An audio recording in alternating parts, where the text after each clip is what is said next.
So after a week of using the iPhone 15 Pro, these are the things that I love about this phone. Kailan ko ba nabili ito? February. So after a month of using the iPhone 15 Pro, first of all, external SSD recording. Since malaki yung footage or yung sizes ng mga footage or clips na pinuproduce ng phone na to, sobrang kate, grabe. Kailangan mo talaga ng SSD for this. Pangalawa, Apple log, of course.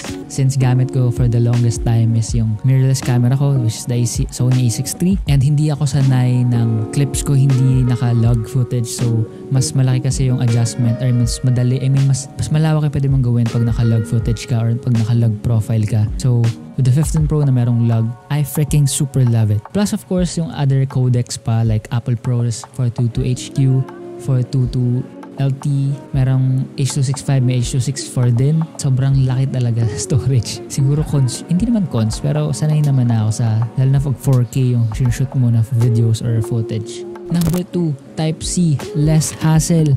Kasi hindi ko na kailangan maghanap pa ng lightning cable. And isa na lang yung pwede kong gamitin pang charge ng laptop, ng phone, mag-transfer ng files, gumamit ng mga USB-C, hindi ko na kailangan ng lighting, yun nga, di ba? Less hassle. And lastly, the action button. Nung una, akala ko hindi ko siya magagamit. Pero nahanapan ko siya. I mean, malaki yung potential na pwede mong paggamitan. Lalo na as a creative na maraming idea pumapasok. And as a person na mabilis makalimutan yung mga gagawin.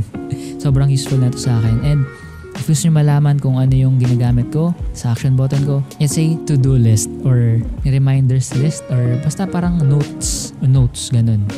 Para if ever man merong akong idea spike or meron akong idea na naisip or bigla na lang pumasok sa isip ko, hindi ko na kailangan i-press ko lang action button, biglang na dyan na agad. Again, one long press na din agad. Amazing. I love it. So, worth it bang 15 Pro? Para sa kagaya ko na galing sa walang phone, worth it siya syempre. Pero if galing ka sa 15 Pro, if galing ka sa 14 Pro, or galing ka sa 13 Pro, hindi worth it. Kaya wag mo nang subukan. Magtipid ka na lang muna. Mag-ipon ka muna. Follow for more. Thank you.